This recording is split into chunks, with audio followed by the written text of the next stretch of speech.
Hello बच्चों, कैसे हैं आप लोग। डेली की तरह अच्छे ही होंगे और अच्छे से प्रिपरेशन कर भी रहे होंगे, है ना। तो देखिए, हम लोग ने कल स्टार्ट किया था निर्देशांक ज्यामिति यानी कोऑर्डिनेट ज्योमेट्री। उसके कुछ क्वेश्चंस कल किए थे, बेसिक्स आपको समझा दिया था उसका। आज करते हैं आगे की क्लास में कुछ क्वेश्चंस। चलिए देखते हैं आज का फर्स्ट क्वेश्चन। देखिए, ये जो क्वेश्चन अच्छा क्वेश्चन है, अक्सर बच्चे इसमें गलतियां करते हैं। गलतियां क्या करते हैं वो मैं अभी बताती हूँ। तो देखिए, हमें क्वेश्चन दिया है वाई अक्ष पर एक बिंदु जो बिंदु ए 6,5 और बिंदु -4,3 से समदूरस्थ है। देखिए, समदूरस्थ का कल भी एक सवाल कराया था, आज भी वही है, लेकिन यहाँ पे थोड़ा सा डिफरेंट है। क्या? वाई अक्ष पर बिंदु है। तो देखिए, हमारा ए और बी तो दो बिंदु दे रखे हैं। मान लीजिए ये ए, ये बी है, ठीक है। अब जो दूसरा बिंदु है जो हमें मानना है, जिसका हमें निर्देशांक निकालना है, वो कहाँ है? बाई अक्ष पर। मान लिया ये बिंदु है हमारा पी, ये कहाँ है? बाई अक्ष पर। देखिए, अक्ष हमारे यही होते हैं ना, एक्स वाई। अब ये बोल रहा है जो बिंदु है वाई अक्ष पर है। तो बताइए, अगर कोई बिंदु वाई अक्ष पर है तो उसका एक्स निर्देशांक क्या होगा? अगर कोई बिंदु वाई अक्ष पर है तो क्या उसका एक्स निर्देशांक होगा या नहीं होगा? नहीं होगा, क्योंकि बिंदु वाई अक्ष पर यानी एक्स अक्ष पर बिल्कुल नहीं चला है। तो इसका एक्स कोऑर्डिनेट 0 होगा और वाई कोऑर्डिनेट कुछ भी मान लीजिए, मान लो वाई ही होगा, ठीक है। और इसका हमें मान निकालना होगा। ऐसे सेम टू सेम इसी का एक क्वेश्चन और बन सकता है कि बिंदु एक्स अक्ष पर है। अगर बिंदु एक्स अक्ष पर होता हमारा, मान लीजिए, तो इसका वाई कोऑर्डिनेट 0 होता, ठीक है। जिस अक्ष पर है हमारा बिंदु बस वही कोऑर्डिनेट होगा, यानी एक्स अक्ष पर है तो एक्स निर्देशांक होगा, वाई 0 होगा। वाई अक्ष पर है तो एक्स वाला 0 होगा, वाई ही होगा, ठीक है। तो सबसे पहले हम बिंदु मान लेते हैं। माना बिंदु, सॉरी, वाई अक्ष पर है ना, तो 0, वाई, ठीक है। हमने बिंदु मान लिया, इसको हमने पी हमने बोल दिया, ठीक है, क्योंकि ए बी दे रखा पी। अब ये जो पी बिंदु है, ए से भी बराबर दूरी पर, बी से भी समदूरस्थ का मतलब क्या होता है? बराबर, ठीक है। इससे भी बराबर, इससे भी बराबर, तो हम क्या लिख सकते हैं? P A equal P B, समदूरस्थ। और ब्रैकेट में आगे लिख देंगे चूंकि समदूरस्थ है, ठीक है। अब मैंने कल भी आपको इसी का क्वेश्चन, जब भी समदूरस्थ वाला है तो आप पी इक्वल पी भी लिखें, इसके साथ वर्ग तुरंत कर दे, जिससे कि आपका रूट का चक्कर ही नहीं पड़ेगा, ठीक है। अब पी ए पी बी क्या हो गया? दो बिंदु के बीच की दूरी। आपको सूत्र पता है क्या होता है? Under root x2 minus x1 का whole square plus y2 minus y1 का होल स्क्वायर। तो देखिए, पी ए की जगह पी ए के बिंदु के निर्देशांक क्या है?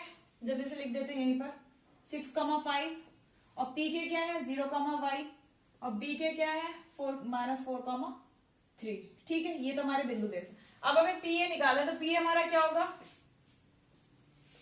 6 माइनस 0 का whole square plus 5 minus y का होल स्क्वायर, यही होगा ना। अंडर रूट इसलिए नहीं आया क्योंकि हम दोनों में पहले ही वर्ग कर चुके हैं, इसलिए, जिससे कि अंडर रूट का चक्कर पड़ेगा। पीवी देखिए, तो क्या होगा? पीवी -4 माइनस 0 का वर्ग प्लस 3 माइनस वाई का स्क्वायर। सबके स्क्वायर खोल दीजिए, 6 का स्क्वायर 36 प्लस इसका खोलेंगे 25 plus y square minus 10y equals to -4 का स्क्वायर करेंगे 16 प्लस 3 का करेंगे 9 प्लस y का करेंगे y स्क्वायर माइनस का 6y। अब y स्क्वायर दोनों प्लस प्लस थे, अलग अलग साइड थे तो कट गए।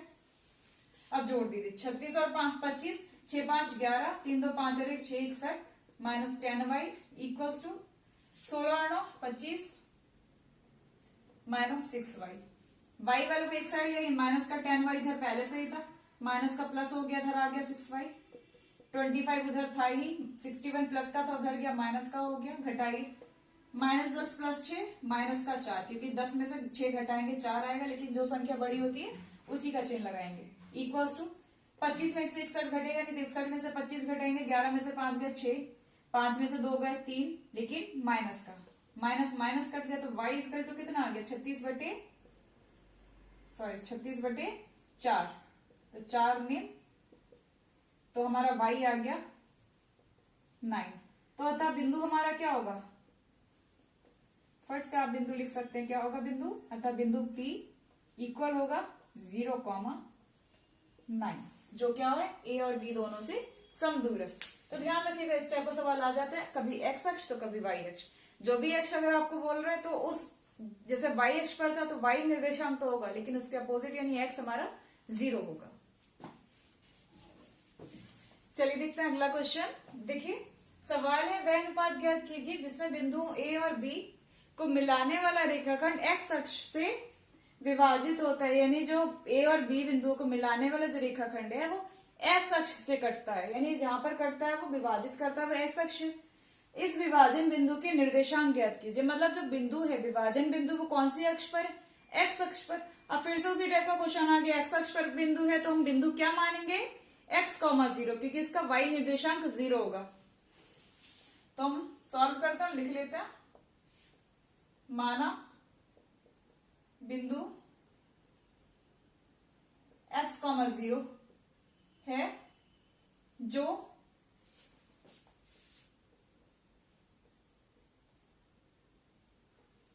रेखाखंड को m अनुपात m में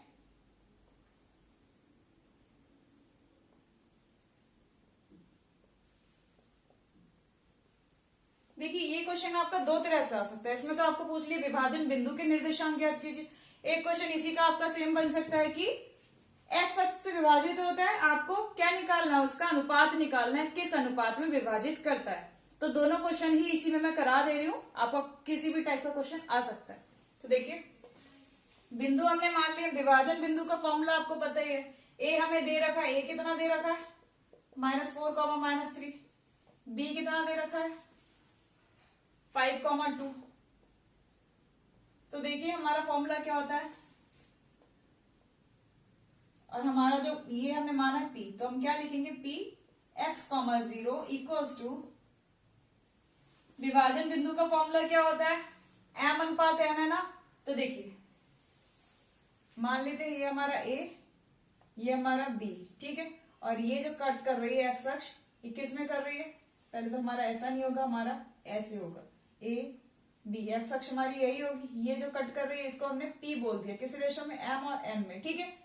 तो देखिए m की गुणा करेंगे 5 से, यानी 5m प्लस n, देखिए m की गुणा करेंगे b से, 5, 2 है, a है -4, ठीक है। तो हम m की गुणा 5 से करेंगे, n की गुणा -4 से, पहले x अक्ष वाला लिखते हैं ना, तो m की गुणा -4 से करेंगे तो -4n upon m plus n, कमा।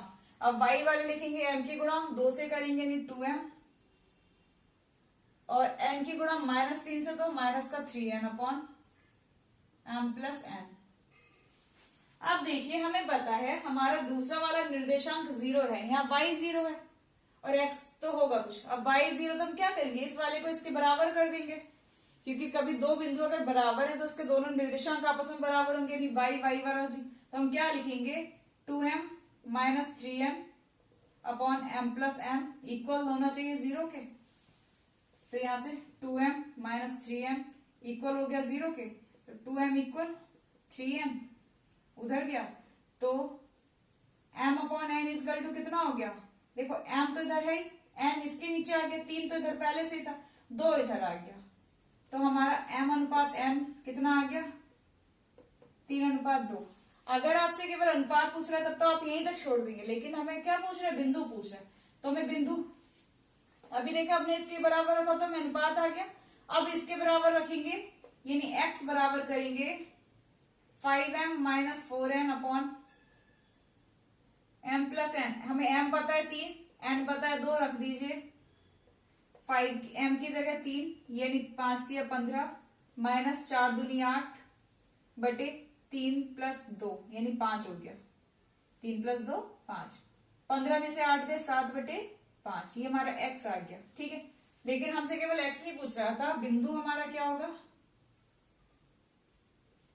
अतः विभाजन बिंदु क्या माना था हमने x, 0, यानी कि x की वैल्यू है ये 7/5, 0। ये हमारा आंसर हो गया। तो देखिए दो क्वेश्चन इसके बन सकते हैं, एक तो आपको पूछ सकता है केवल अनुपात बताइए, तो आप तुलना करके अनुपात तक छोड़ देंगे। अगर आपसे पूछ रहा है बिंदु भी बताइए तो उसकी अनुपात जो है उसकी वैल्यू रख के हम बिंदु भी निकाल सकते हैं। यहां तो बात चली थी एक्स अक्ष की, यही सेम क्वेश्चन वाई अक्ष पर आ सकता है, तो आप क्या बिंदु लेके चलेंगे 0,y। ठीक है, चलिए देखते हैं नेक्स्ट क्वेश्चन। दिया है बिंदु 3,-3 तथा 9,9 को मिलाने वाले रेखाखंड को समत्रिभाजित करने वाले बिंदु के निर्देशांक ज्ञात कीजिए। तो सबसे पहले क्वेश्चन को समझ लेते हैं। हमें दो बिंदु दे रखे हैं, मान लेते हैं ए और बी है। ये बिंदु ए है हमारा, ये बिंदु बी है।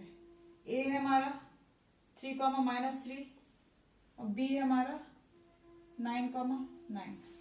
अब ये बोल रहा है मिलाने वाले रेखाखंड को समत्रिभाजित। समत्रिभाजित का मतलब 3 बराबर भागों में बांटा। देखिए जितने भी भागों में बांटना, यानी उससे हमें सम तीन भागों में त्रिभाजित करना, तो हमें 2 बिंदु लेने पड़ेंगे ना रेखाखंड पे एक। और क्या है, तीनों दूरी समान होनी चाहिए, समत्रिभाजित है। तो इसको मान लेते हैं सी, इसको मान लेते हैं डी।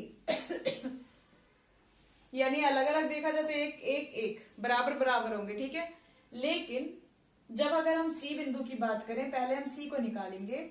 तब देखिए सी वाले के बिंदु के लिए इधर का कम है, इधर का ज्यादा है, यानी ये सिंगल है, इसका डबल इधर है।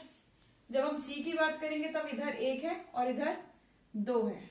ठीक है, यहां तक का अनुपात 2 और यहां तक का अनुपात, अभी हम सी की बात कर रहे हैं। ठीक है, तो देखिए बिंदु सी, बिंदु सी क्या होगा, बिंदु सी के निर्देशांक पहले निकालेंगे। तो देखिए 2 की गुणा 3 से होगी, एक्स एक्स होते हैं ना पहले, 2 गुणा 3 प्लस 2 की 3 से कर दी, 1 की 9 से कर दी, बटे 2 + 1 कॉमा 2 की -3 से करेंगे, प्लस 1 की 9 से करेंगे, बटे ये हो गया। अब कर दीजिए 2 × 6 प्लस 9 बटे 3 -6 प्लस 9 बटे 3, 6 और 9 15 बटे 3 और -6 + 9 3 बटे 3। तो क्या आ गया हमारा बिंदु 5,1। ठीक है, ये हमारा बिंदु सी आ गया। बिंदु सी निकाल लिया। ऐसे हम बिंदु डी निकालेंगे। अब देखिए अब बात बिंदु डी की आएगी। तो ये हमारा बिंदु डी है, यानी जब बिंदु डी को निकालेंगे तब यहां से यहां तक का अनुपात कितना रहेगा 1, और ये वाला अनुपात यहां से यहां तक का कितना रहेगा। ये चीज ध्यान रखिएगा, क्योंकि जब डी बिंदु लेंगे तब इधर का ज्यादा होगा, इधर का कम होगा। इधर वाले के हिस्से के डबल होगा इधर का, यानी 2 ये हो गया 1 ये हो गया। अब डी के निर्देशांक कैसे निकालेंगे, तो देखिए पहले एक्स वाला लिखते हैं ना, तो 2 की गुणा 9 से होगी,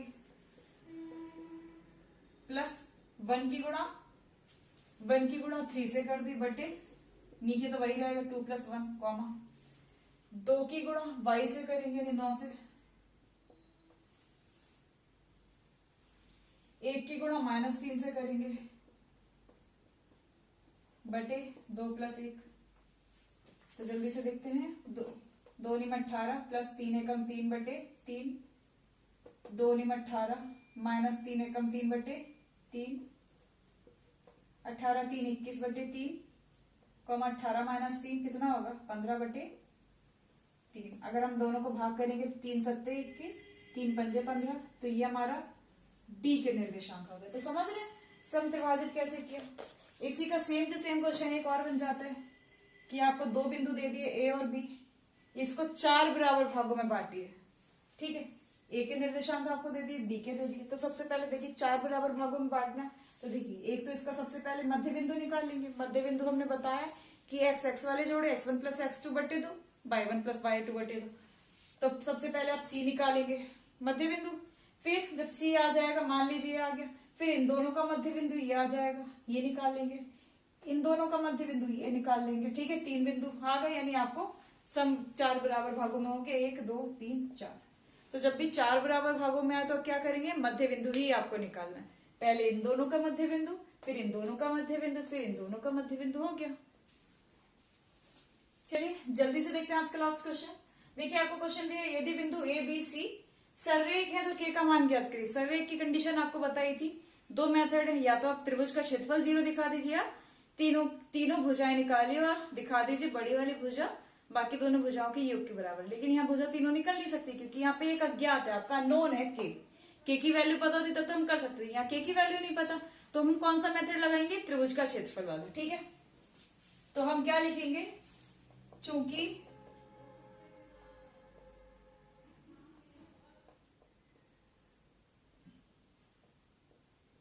बिंदु सरेख है इसलिए त्रिभुज ABC का क्षेत्रफल बराबर 0 होगा, क्योंकि इसमें दे रखा है त्रिभुज, उन्होंने दे रखा है बिंदु सरेख है, तो हमने त्रिभुज का क्षेत्रफल 0 कर दिया, यानी ABC त्रिभुज बनेगा ही नहीं। ABC ना लिखना भी चाहे तब भी क्या कर दे, सिंपल लिख दें त्रिभुज का क्षेत्रफल बराबर 0, क्योंकि ABC त्रिभुज बनेगा नहीं। तो त्रिभुज का क्षेत्रफल का सूत्र क्या होता है, फट से मैं सूत्र लिख रही हूँ, आप लोग को याद हो गया होगा, x1 y2 minus y3 plus x2, बाहर x1 x2 x3 रहते हैं, y3 minus y1 plus x3 y1 minus y2 equals to 0। ठीक है, अब देखिए 2 नीचे है तो 2 तो गुणा में चला जाएगा 0। x1 की वैल्यू देखिए, a हमारा 2 है तो x1 हमारा 2, y2 माइनस y3, y2 हमारा k, y3 हमारा 7 प्लस x2 हमारा कितना होगा 5, y3 माइनस y1 यानी y3 हमारा 7 माइनस y1 3 प्लस x3 हमारा 6, y1 माइनस y2 यानी 3 माइनस k। देखिए हमने x1 y1 a को माना, x2 y2 b को माना, x3 y3 c को माना। ठीक है, बराबर 0। तो सॉल्व करते हैं, तो देखिए इसको करेंगे 2k माइनस 2 सत्ते 14 प्लस 7 में से 3 गया 4, 4 पंजे 20 प्लस 6 3 18 माइनस 6 की गुणा करेंगे k से तो 6k इक्वल्स टू 0। के वालों को पास ले लेते हैं, 2k माइनस 6k कितना हो जाएगा, माइनस का 4k। अब देखिए 20 और 18 जोड़ गए कितना हुआ 38। देखिए 18 में से 14 गए 4 और 20 में 4 जुड़ गए यानी प्लस का 24 इक्वल्स टू माइनस का 4k इक्वल्स टू 24 प्लस का उधर गया माइनस का 24, माइनस से माइनस कट गया, k इजकल टू 24 बटे 4, 4 6 24। तो k की वैल्यू आपकी क्या आ गई 6। छोटा क्वेश्चन था लेकिन अच्छा क्वेश्चन था। चलिए देखिए वेक्टर नहीं, देखिए कोऑर्डिनेट ज्योमेट्री में हम लोग का लगभग हो चुका है, जितने क्वेश्चन बनते थे लगभग करा दिए, बाकी आपकी जितनी प्रैक्टिस कर लेंगे आपको उतना अच्छा होगा। तो अब हम नेक्स्ट चैप्टर स्टार्ट करेंगे कल। अब देखते हैं कल हम कौन सा स्टार्ट करते हैं। तो देखिए जितना मैंने करा दिए, जितने मैंने क्लियर कर दिए क्वेश्चंस, तो उससे रिलेटेड जितने भी क्वेश्चन दिख रहे हैं आपको आपकी बुक्स में, आपको मॉडल पेपर में जो भी आप यूज कर रहे हैं इस टाइम, जितने ज्यादा क्वेश्चन लगाएंगे आपको उतनी ज्यादा प्रैक्टिस होगी, उतना ज्यादा अच्छे से आपकी तैयारी हो जाएगी। तो बस मेहनत करते रहिए और लगे रहिए। चलिए आज के लिए थैंक यू।